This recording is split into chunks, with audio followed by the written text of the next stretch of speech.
Vocês estão sabendo que, quando eu cheguei aqui, me disseram que iam filmar. Aí eu pensei cá comigo, não vou pagar mico sozinho. Então eu vou fazer interativo.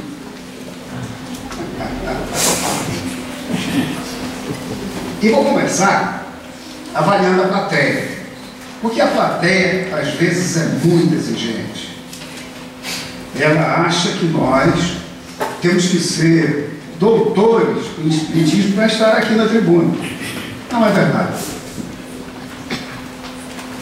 Eu sou um estudante de doutrina espírita como vocês. Tanto que eu vinha no carro, estacionei ali atrás e estava pensando, de repente, Roberto, aí começamos a conversar e eu acabei não resolvendo a problemática que eu tinha. Eu estava tentando me lembrar dos postulados básicos da doutrina espírita. Eu lembrei, logo de saída, que postulado básico da doutrina espírita a imortalidade da alma. Depois me lembrei um outro postulado básico, são as verdades, as premissas, que é a reencarnação. Aí depois, eu queria que vocês me ajudassem. Me dá mais um. Por favor, rápido, rápido. O quê? É difícil falar essa palavra, né? Na casa do meu pai há muitas moradas, é isso?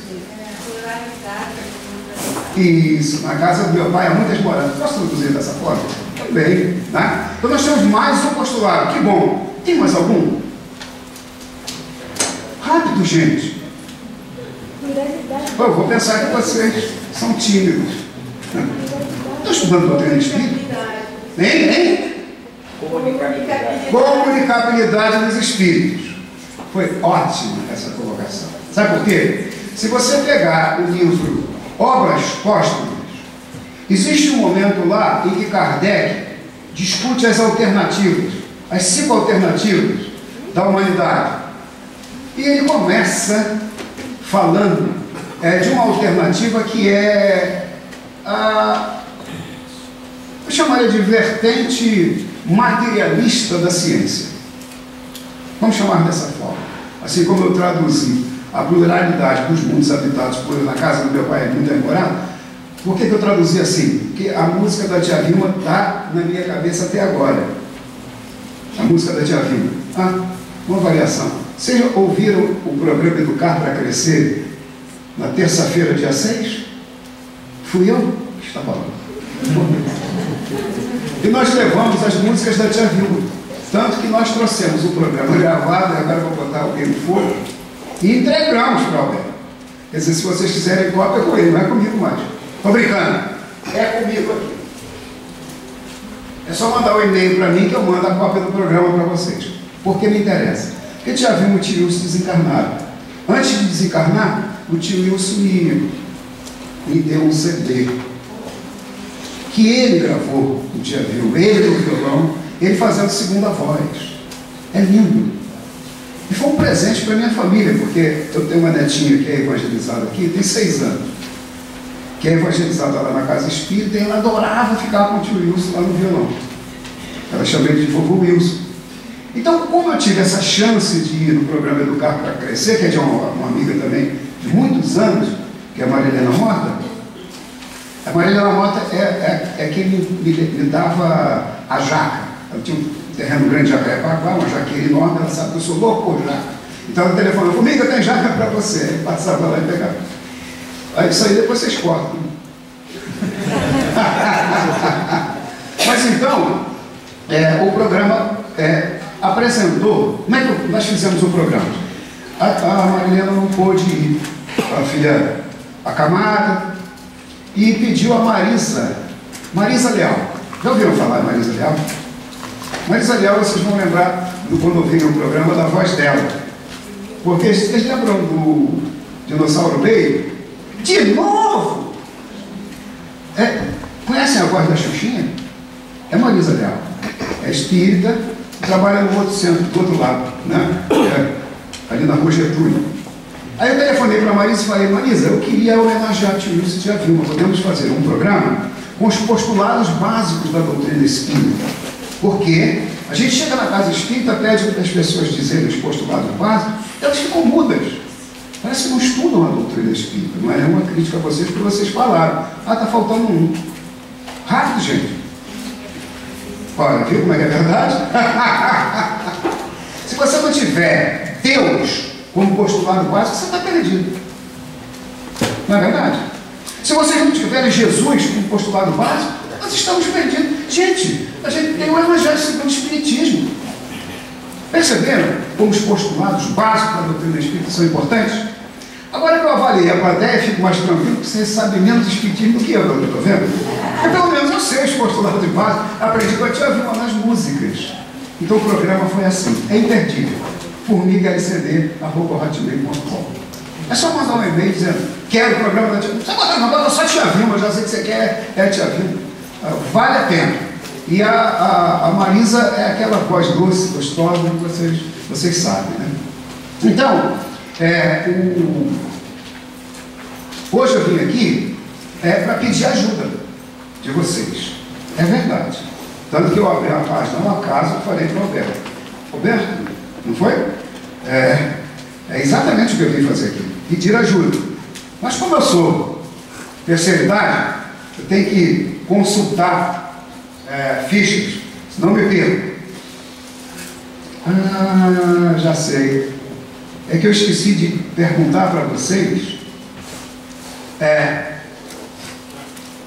qual o livro que foi publicado em 1966, publicado não, traduzido ao português em 1966, e que tem um caso de reencarnação no Brasil de Martha Lawrence. Eles não sabem? Não é possível. 1966, gente. Nem era nascida. Saiu uma edição nova agora do livro 20 Casos Sugestivos de Reencarnação de Ian Stevenson. Quem é Stevenson? Stevenson já se encarnou, aliás, tem pouco tempo. O Stevenson era simplesmente o chefe do departamento de psiquiatria da Universidade de Virgínia. Ele veio ao Brasil antes de 1966. E lá nos computadores dele, lá no primeiro mundo, a gente era muito atrasado. Agora não, agora a gente já está brigando bem. Mas ele, naquela época, esteve no Brasil para examinar um caso de reencarnação brasileira. Olha que beleza. Então a reencarnação, ela é objeto de pesquisa. De quem? O cientista americano. E ele traz esses 20 casos que ele selecionou dos 3.000 que ele examinou. E nesses 20 casos nós temos uma brasileira, Martha Lawrence. Gente, a edição do livro saiu recentemente. Vocês têm que pegar esse livro, pelo menos, para ver esse caso. Eu não tenho o caso dela no computador, senão era mole para vocês. Era formigalcd@hotmail.com. Mas se a reencarnação é um objeto de pesquisa, ela é também um objeto de pesquisa na Bíblia.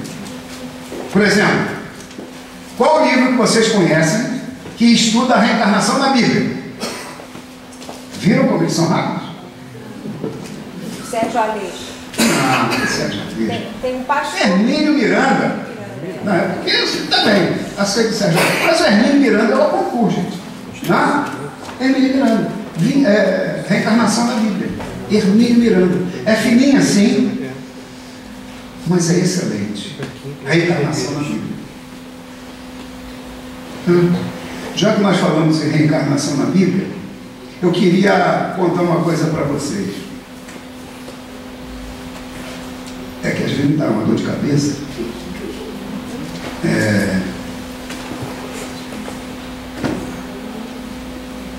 Me permitam chorar, inclusive, tá? Eu sou velho, terceira idade, posso chorar e chorar forte.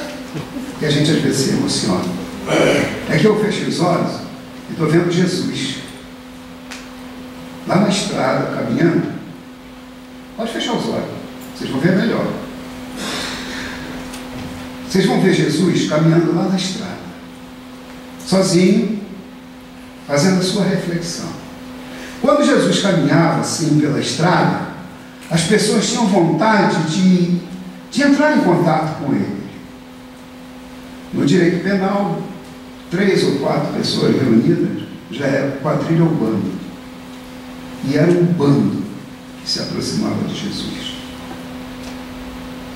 E eles chegaram, e a gente sabe que a história deles era muito triste, porque assim como Chico Xavier psicografava as cartas daquelas mães, dos filhos, daquelas mães, que estavam com aquela dor que não tem nome, porque quem perde o marido é viúva,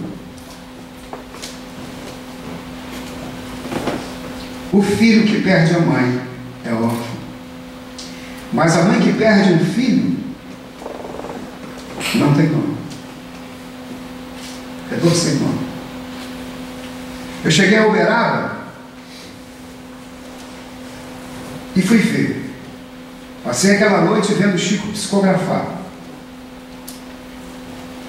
Mas eu cheguei antes, que eu tinha chegado na véspera com o médico do Chico. Ele tinha ido lá. O Chico até convidou o médico para almoçar com ele. Eu estava com ele do lado e aproveitei. Ainda mais depois que o Chico disse que era, eu sou filho de mineira, com português. Chico disse que era frango com quiabo. Minha boca encheu d'água. Gente, sabe comprar quiabo? Não, depois eu explico para vocês. Vou voltar lá à estrada. Porque se vocês ficarem de olho fechado, se emocionando aí, podem incorporar, eu não quero ter problema. Mas Chico psicografou naquela noite 6 cartas, só que eram 60 mães. E eu fiquei angustiado. Eu disse, meu Deus, que critério a espiritualidade usa para permitir que esses 6 filhos deem a prova da imortalidade no postulado da doutrina espírita? Ah, vocês vão ver, bate a vida. É linda a música que ela fez para isso. E as outras mães? Na realidade, quando uma mãe recebe uma carta e compara inclusive a assinatura com a carteirinha de identidade do filho, diz, meu filho está vivo. Gente, a imortalidade da alma é um postulado belíssimo. Belíssimo. Aí eu perguntei a um amigo meu, da Fundação Maria Tagaio, que estava lá com a gente, perguntei, qual é o critério? Ele disse, olha, eu tive essa mesma dúvida, porque ele ia lá com muita frequência. Eu tive essa mesma dúvida, e o Emmanuel explicou. As mães que recebem as cartas são aquelas que estão com uma dor tão extenuante,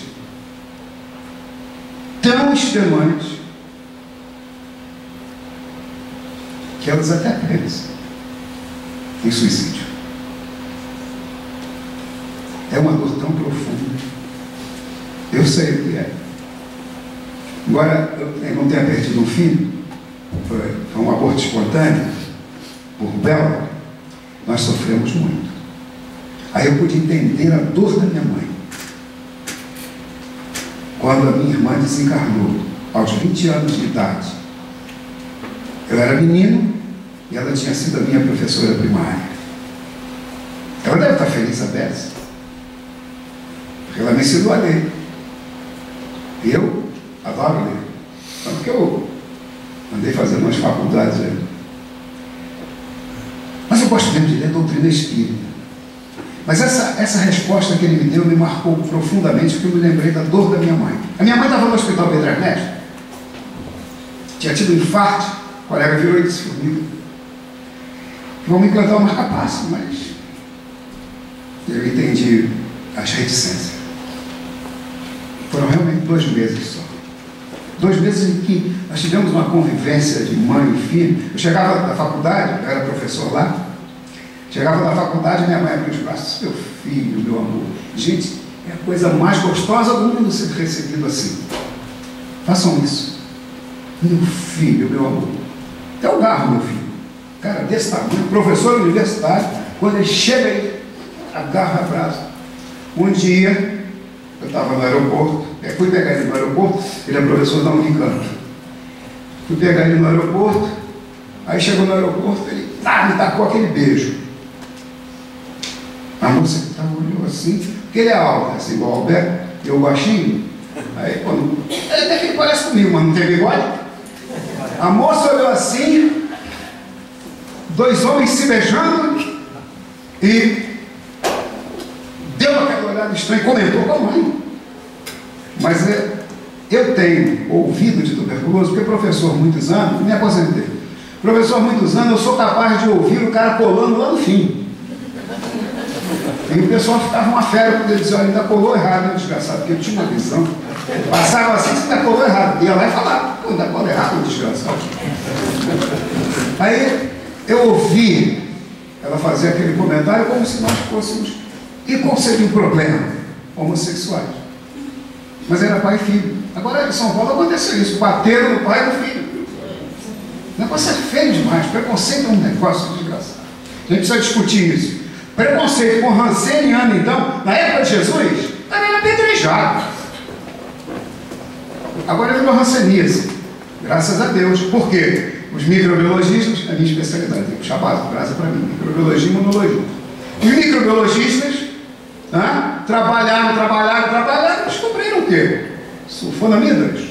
Então as sulfonas vieram e permitiram que aquele médico brasileiro fosse a Paris, naquele congresso, e trouxesse as sulfonas para o Brasil. Então lá na década de 50, a gente já tem um tratamento, e ninguém mais pode ser chamado de leproso. Porque lepra era aquela doença que não tinha cura, uma coisa bíblica, mas na era dos antibióticos, chamar um leproso de leproso é xingá-lo. Porque lepra, na realidade, não é uma doença, é um fenômeno psicossocial. Hanseníase, sim, é uma doença infecciosa, causada por uma bactéria, cujo nome é Mycobacterium leprae, já quiseram até trocar o nome, mas não é possível. Mycobacterium leprae, e que é sensível às sulfonas. E não só às sulfonas, porque você tem uma gama de antibióticos que cura o paciente rapidamente. Uma vez brincando com uma amiga minha que me procurou apavorada porque tinha recebido o diagnóstico de hanseníase, e eu disse, mas por que você está nervosa? Formiga, isso é hanseníase. Aí eu olhei, hanseníase tuberculose, nem contagiante não é. Você está preocupada por quê? Eu pensei que ia passar para os meus filhos. Que você não passa para ninguém, não é contagiosa, é capaz de você ficar curado espontaneamente. Que sorte a sua, porque se fosse uma micose eu ia ficar preocupado. Curar a micose demora às vezes muito mais. Depende da pessoa e depende do fungo. Não? A micobactéria não, a gente já consegue tratar com mais facilidade. Então, acabou-se, né, esse preconceito com o doente, mas no passado, aí Jesus vinha na estrada. E aqueles 10 homens queriam falar com Jesus. Por que queriam falar com Jesus? Porque eles estavam à beira do suicídio. Eram 10 leprosos. Só que eles não podiam caminhar pela estrada, eles tinham que vir através da mata. Porque se alguém visse, eram apedrejados. Mas eles vieram. O líder deles havia convencido aos outros de que Jesus era. E era capaz de produzir, na doutrina espírita a gente não chama assim, milagre. E ele convenceu os colegas a irem juntos procurar Jesus. Na curva da estrada, quando eles perceberam que não havia movimentação, ele disse, é agora, é um assalto. 3 ou 4, né? É quadrilha, ou bando. Era um bando de leprosos. Eu esqueci qual o número no código penal, mas tudo bem. Um deles olhou para Jesus. Jesus olhou para ele nos olhos e disse assim: o líder, Rabone, se tu quiseres, tu pode nos curar. E Jesus respondeu: e eu quero. Eu quero. Olhando nos olhos. Nós talvez não tivéssemos essa coragem de olhar nos olhos de Jesus. E eles se olharam. Estamos curados. Podemos voltar à vida. A cura. O doutor Bezerra. Doutor Bezerra é uma graça. O doutor Bezerra, no final de uma palestra, ele pegou o médium, que é pouco conhecido, um tal de Divaldo Pereira Franco. Pegou o médium e, numa psicofonia com quase transfiguração, ele terminou a palestra dizendo assim, que a prece dele, embora seja pequenininha assim, é uma palestra. O doutor Bezerra termina assim: se a cura não produzir uma profunda transformação espiritual na pessoa que foi curada, de nada valeu ser curado.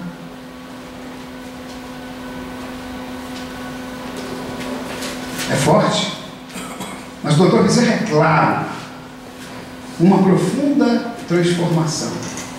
De que o doutor Bezerra está falando? Ele está falando que nós somos seres de natureza biopsico-sócio-espiritual.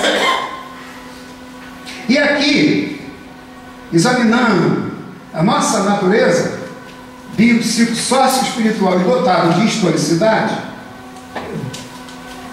nós podemos perceber que esse é o campo da mente. E no campo da mente nós temos um domínio, que é o chamado domínio da cognição, onde você atinge níveis altos. Se você está fazendo um doutorado e pega um orientador ruim, tu está perdido. Eu recebi uma notícia aqui agora. Pega um orientador ruim, é terrível, não vai publicar no Instituto Pasteur de Paris. É que eu estava conversando com o Alberto sobre uma tese de orientação nossa lá. Aí, esse domínio cognitivo, quando o indivíduo chega na universidade, faz especialização, mestrado e doutorado, ele atinge um nível mais alto desse domínio cognitivo, é o domínio da inteligência. Por isso que o indivíduo defende o doutorado, bota a sandália dourada e olha para todo mundo como se ele fosse superior a todos. Um dos leprosos lembrou-se que era doutor. Porque quando você fica leproso, acaba o doutorado. Mas ele era doutor, só que ele estava curado. Não é só doutor, ele tinha bens. Mas quando você está leproso, você tem morte social, não existem bens. Lá naquela época. E ele pensou, meu Deus, está tudo com a minha mulher. Aí ele lembrou que já tinha um outro. E ele estava se dando bem. O nome dele era até Ricardo. Aí ele se encheu de quê? De vaidade, de ódio, de egoísmo. E esqueceu de voltar para agradecer a Jesus. Lembra? Que apenas um voltou para agradecer a Jesus? E tinha sido exatamente aquele que tinha liderado o bando para procurar Jesus. Todos foram embora com histórias biopsico-sócio-espiritual dotado de historicidade, com histórias semelhantes. Voltaram à vida. E Jesus, quando descia naquela estrada, ele estava descendo numa linguagem simbólica, que pode ser a realidade histórica, uma linguagem simbólica. Jesus estava descendo de Jerusalém para Jericó. Porque quando você desce de Jerusalém, que é a cidade das cogitações espirituais, para Jericó, onde tinha o comércio, você desce. Quem vai para Jerusalém sobe. E eles desceram ainda muito mais, porque voltaram a ser homem velho. Porque o homem é cognitivo, mas é também afetivo. é emoção. Se você não conseguir controlar as suas emoções, você tem baixo nível de memória, de inteligência. Não é o nome dessa inteligência? Emocional. Baixo nível de inteligência. Então nós temos a inteligência, é o QI, né? O QE, o emocional, e o QS, que é o espiritual. Nível de inteligência espiritual. Até então a universidade cuida das duas primeiras. O espiritual não chega. Difícil montar um núcleo espírito universitário numa universidade. Eu trouxe aqui, se tiver algum universitário interessado aqui, eu trouxe um artigo que eu escrevi e que mandei para a reitora da Universidade do Estado. Eu trouxe aqui, que eu queria passar para essa pessoa para me ajudar a divulgar. Porque eu estive lá na UERJ agora, eu fui professor da Faculdade de Ciências Médicas, me aposentei, num evento, num seminário. É esse aqui. Vou falar sobre ele rapidamente. Não agora, mas eu quero entregar esse material.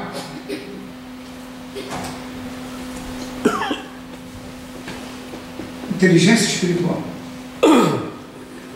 Resolvemos examinar esse assunto.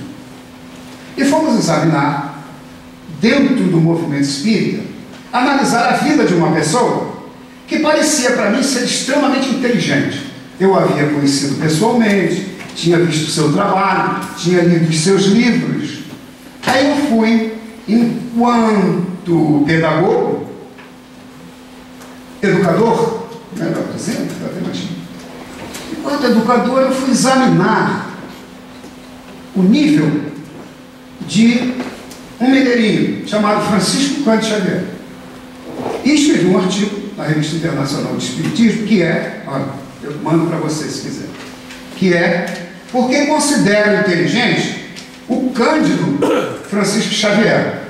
Eu fiz uma inversão propositalmente, porque ele era cândido realmente, era cândido, era um homem de uma bondade. Você, quando entrava na aula dele, se contaminava pelaquela... É muita emoção, porque a NASA veio medir a aura do Chico, né? E pelo que ela me falou, se o Chico estivesse aqui, vocês estavam lá na última fileira, estavam dentro da aura do Chico. Muitas vezes o Chico respondia a pessoa que estava lá no fim. A pessoa está na aura dele, ele sabe o que você está pensando. E o Emmanuel ajuda, né? Ajudava. Então era muito fácil. Eu fui analisar a vida do Chico. Tecnicamente, vamos dizer assim. E eu cheguei à conclusão que o Chico era o homem mais inteligente que eu encontrei dentro da nossa esfera aqui, e que eu conhecia de perto, que tinha apresentado todas as características de um homem de alto nível de inteligência espiritual. Isso foi fácil, foi fácil. Foi só examinar os passos que o Chico deu aqui na Terra. E eu encontrei, assim como tem os passos, né, do dependente químico, tem os 12 passos que o Chico Xavier trilhou, as estradas que ele trilhou, que demonstravam para mim que ele era extremamente inteligente. Por isso que eu coloquei o título assim: por que considera inteligente o Cândido Chico Xavier? A Revista Internacional de Espiritismo aceitou. Eu recebi vários e-mails dizendo: cara, está muito lindo esse teu artigo, olha que gracinha. É muito bom receber esse feedback, mas são poucos. Agora vocês têm que ler, se não mandar, lerem e não disserem que está bom, vou ficar chateado. É incentivação, gente. Não vou ficar vaidoso, não. Eu não preciso. Tá, olha só. Alto, moreno, rico e bonitão. E psicopata. Existem vários casos na literatura assim. As mulheres se enganam pela beleza exterior e entram em fria, porque o psicopata, a característica do psicopata é que ele não tem essa inteligência emocional, não tem sensibilidade. Vou dar um exemplo de psicopata: pedófilo. Você imagina um velho, como eu, 70 anos, agarrando uma criancinha de 2 anos. Lá na subida, eu falei para ele, sabe o que dá vontade de fazer? Arrancar os testículos dele. E é isso que o direito quer.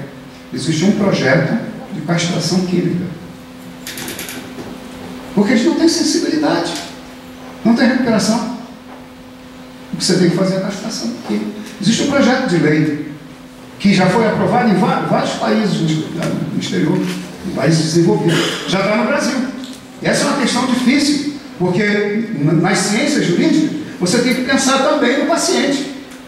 Quando você faz ciência jurídica com ciência médica, então o negócio fica complicado. Então realmente é um projeto de lei polêmico, tanto que eu estou escrevendo esse artigo para o Jornal de Espiritismo. Eu escrevi sobre o pedófilo antes, e agora eu vou fazer a continuação, que eu disse no artigo que a proposta das ciências jurídicas é a castração química. Mas, voltando à estrada, um deles voltou para agradecer a Jesus. Aí o Dr. Bezerra vem e diz, se não houver uma profunda mudança lá no nível da inteligência do Chico Xavier, de nada valeu ser curado. Através da mediunidade, posteriormente, nós soubemos 10 leprosos, 9 reencarnaram, segundo o postulado da doutrina espírita. Está no programa, nas músicas da Tia Vilma. As muitas moradas na casa do pai é linda. É linda. O nome da música é O Telescópio. Quando o homem inventou o telescópio, até parece que o universo cresceu, diz a Tia Vilma. Mas realmente, o universo cresceu com o telescópio. Então, eu brinquei com ela e falei, com o microscópio também cresce para baixo. É o mundo dos micróbios, que eu vivi nele. E ainda tem o mundo dos espíritos, que tem um telescópio chamado mediunidade, que Chico lá fora. Sério. Telescópio da mediunidade, essa foi boa. Eu não tinha pensado nisso ainda não. Mas fica a ideia. Os 9 reencarnados foram leprosos outra vez. De nada valeu ser curado. Sobrou um. A mediunidade de alguém aí, que eu não sei, lembro quem é, nos informou que ele reencarnou sim. Porque a reencarnação é postulado da doutrina espírita. Estou procurando os postulados da doutrina espírita. Reencarnação é fundamental. Reencarna como médico.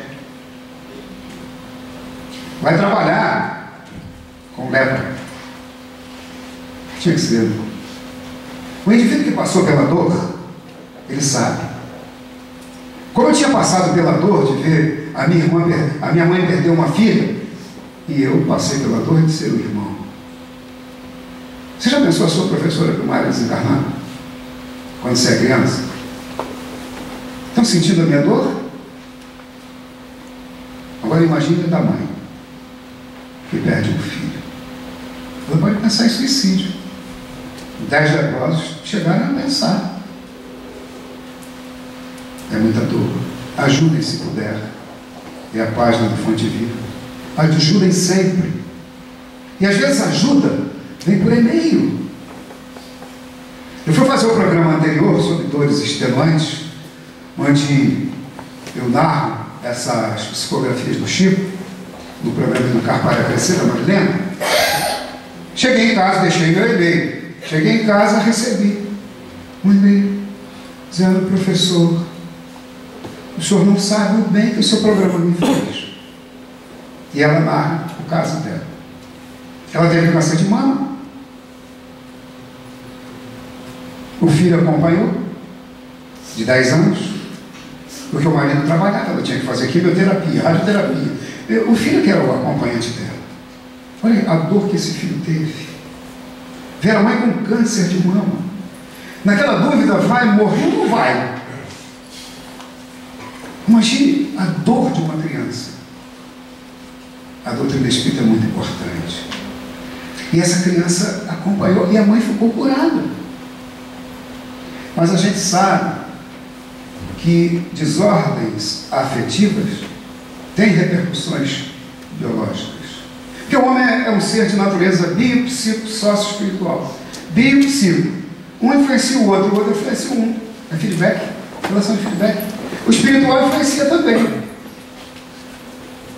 Então, isso está tudo interligado. Nós somos seres diferentes. Nós somos da vertente espiritualista da ciência. No livro de psiquiatria, o Manual de Psiquiatria da Sociedade Americana de Psiquiatria, tem lá no início uma advertência aos médicos, dizendo assim: o médico deve olhar com parcimônia aquelas pessoas que dizem ver e ouvir espíritos. Ver e ouvir espíritos. Porque isso pode não ser um surto psicótico. Pode ser sim o que as universidades italianas chamam de mediunidade. Então, isso já está na academia. Por que não se divulgue tanto preconceito com a doutrina espírita? Não é verdade? Muito estranho. Muito estranho. Talvez porque a gente não está nessa divulgação da doutrina espírita como poderia fazer. A mãe então escreve para mim. Quanto o caso dela? O meu filho depois teve uma doença de autoagressão. E o médico disse para mim assim, perguntou para mim: esse menino passou por um grande estresse? Passou, doutor. Eu tive câncer de mama, ele que me acompanhava. Ah, está explicado. A medicina psicossomática. O homem é o quê? De natureza bio e psico. Sócio.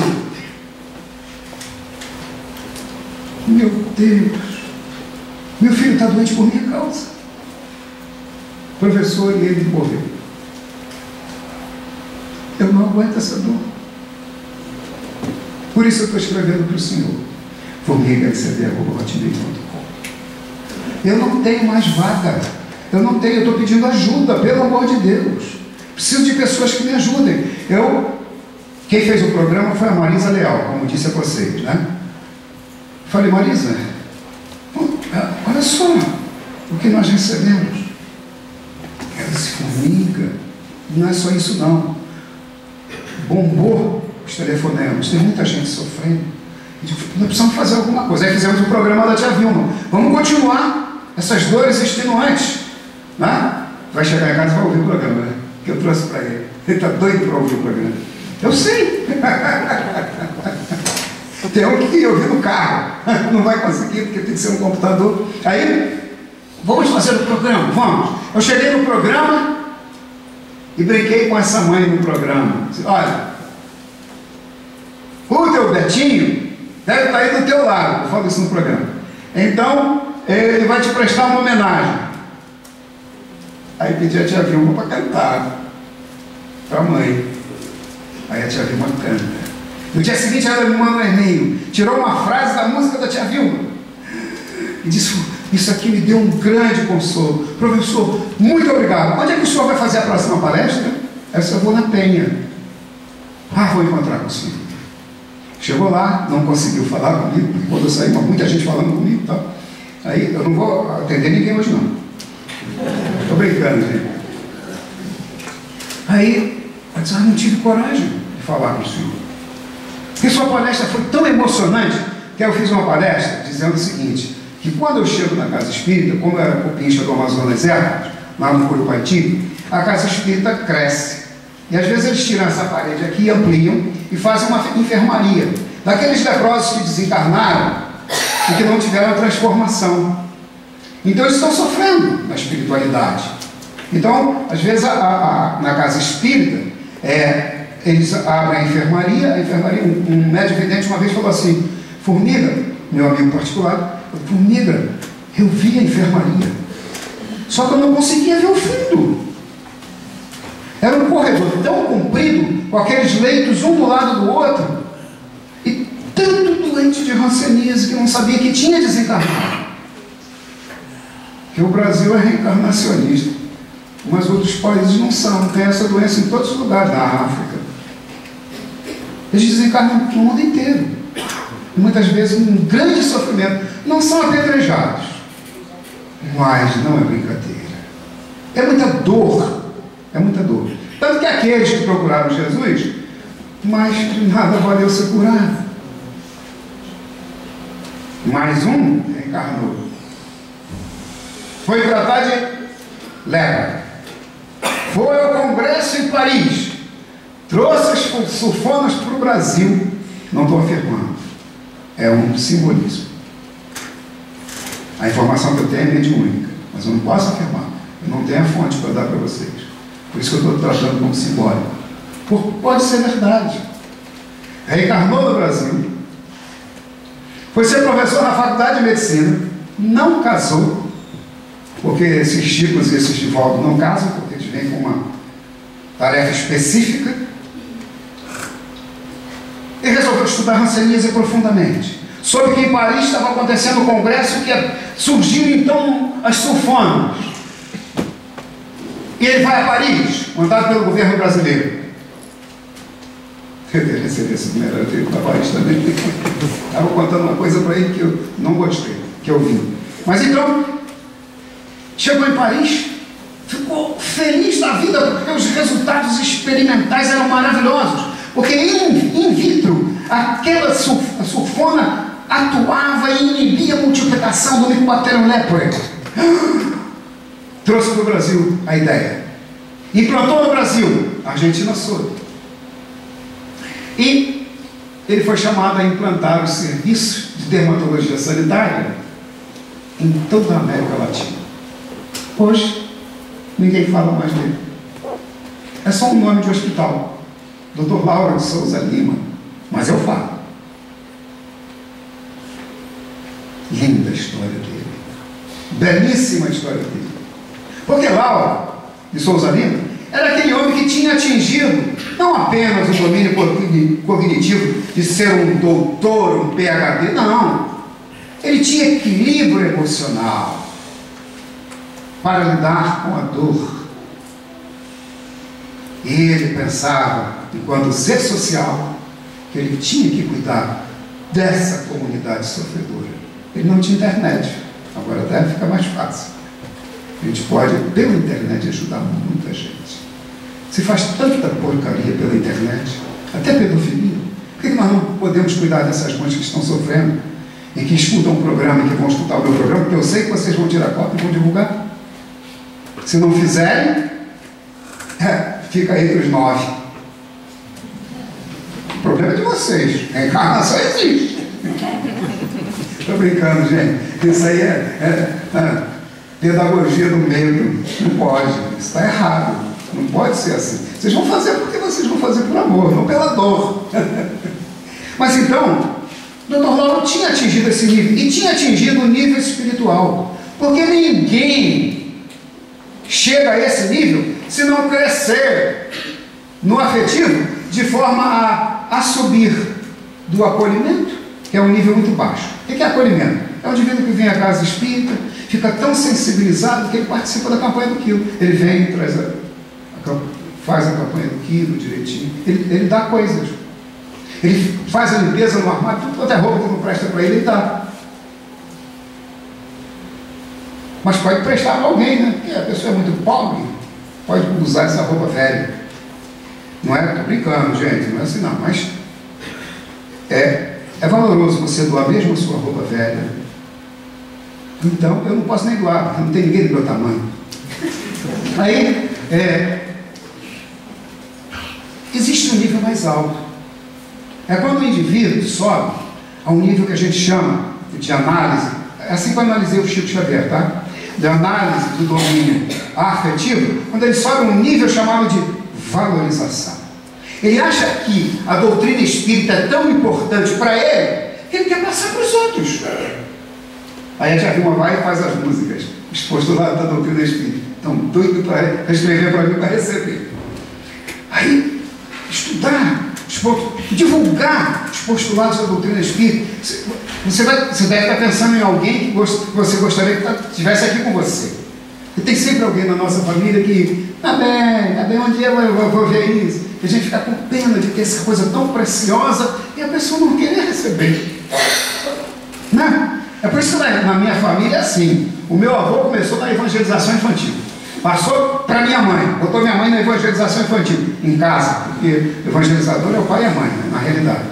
E a minha mãe foi evangelizada. Quando eu nasci, eu me lembro de eu, naquele bercinho, Pai nosso que estás no céu santificado. Era minha mãe, já passando todo um processo de evangelização. Meu Deus, é um processo que vai. E a gente pode dizer, eu tenho uma neta que já está na mocidade, e eu olho para ela e fico assim, o meu avô era espírita, estou indo da escola. Ela está na mocidade, mas eu acho que sabe o que é? É espírita por hereditariedade. É uma questão biológica, ou é espiritual. É, semelhante atrás semelhante, né? Acaba acontecendo. Eu casei com uma mulher espírita. Tinha que ser, tinha que ser. Mas então, imagine, né, a trajetória de um espírito nessa reencarnação. Eu preciso olhar uma ficha aqui, porque eu tenho que cortar, eu tenho 10 itens, e o Santo deu para um, eu tenho que escolher um bom, né?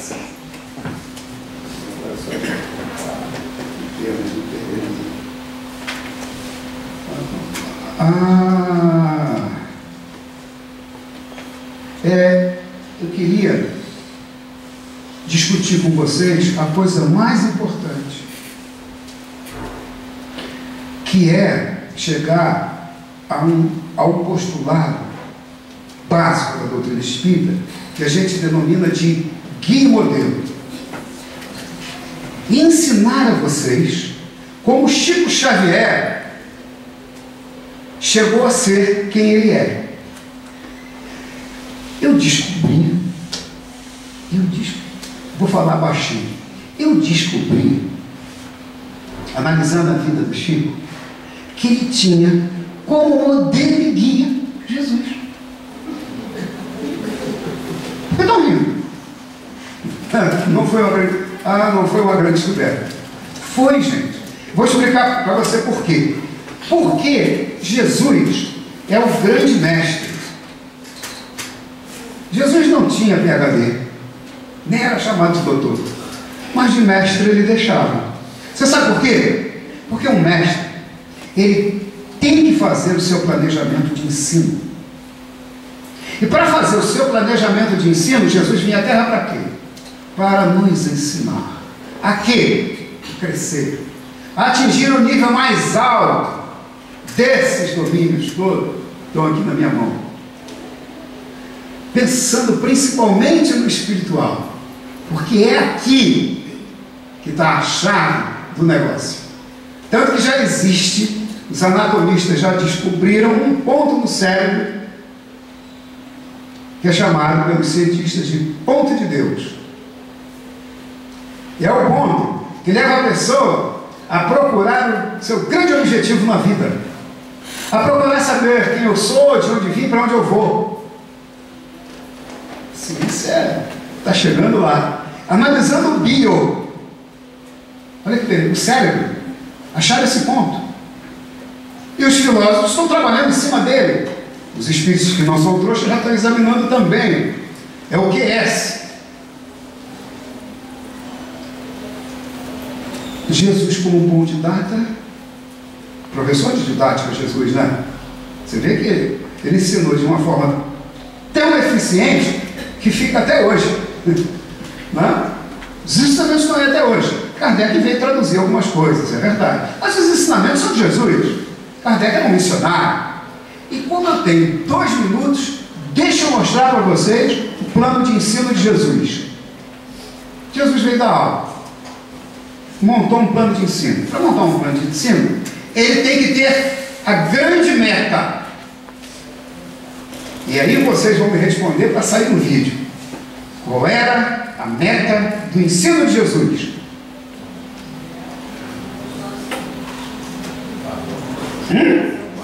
Era o amor? O que mais?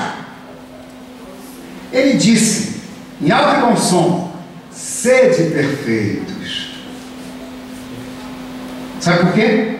Porque a perfeição relativa é o cume da felicidade. Nós fomos criados para sermos felizes. Essa é a meta. E como bom pedagogo, ele enumerou alguns objetivos específicos. São aqueles objetivos que o professor vai trabalhar de modo que você consiga atingi-los. E com isso você se torna competente ou feliz. Qual o primeiro grande objetivo geral, nem é específico, é geral, de Jesus? Porque ele tem aquela meta. Em outras palavras, como é que eu posso fazer para atingir a perfeição? Aí Jesus vem e cria um objetivo geral no plano de aula dele. E conhecereis a verdade, e a verdade vos libertará. É porque quando a gente faz objetivos, a gente utiliza verbos que é ação, é o agir. Você tem que agir para chegar lá. Lá onde Souza Lima, virou nome de hospital. Também deve ter olhado nos olhos de Jesus. Nós podemos olhar nos olhos de Jesus. E aí, é conhecer, é domínio cognitivo. Jesus vai e cria o segundo. Qual é? É domínio afetivo, gente. E amarás teu próximo como? A ti mesmo. Você tem que se amar. Não pode suicidar. E é exatamente isso que eu queria falar para vocês. Kardec veio, e na obra de Kardec, terminei, diz assim, na obra de Kardec: Espírito, amai-vos e instruí-vos. Repararam que amai-vos vem em primeiro lugar? Então nós estamos aqui para pedir a vocês que nos ajudem a tirar do limbo essa questão do suicídio. Na UERJ, nós estivemos lá e os alunos estão indo lá para cima e se julgando. Nós estamos com uma epidemia de suicídio. Não é o Brasil, é no mundo. Então nós estamos pensando em lutar com isso. Eu trouxe o artigo para os universitários que possam reproduzir isso para mim, me ajudar a divulgar. Muito obrigado, muita paz, e lembre-se, não se esqueçam nunca mais, venham à Casa Espírita. A Casa Espírita veio para curar almas, não para curar corpos, porque se a cura do corpo não fizer uma profunda modificação espiritual, inteligência espiritual no indivíduo, de nada valeu ser curado. Não se esqueça, formiga.cd@hotmail.com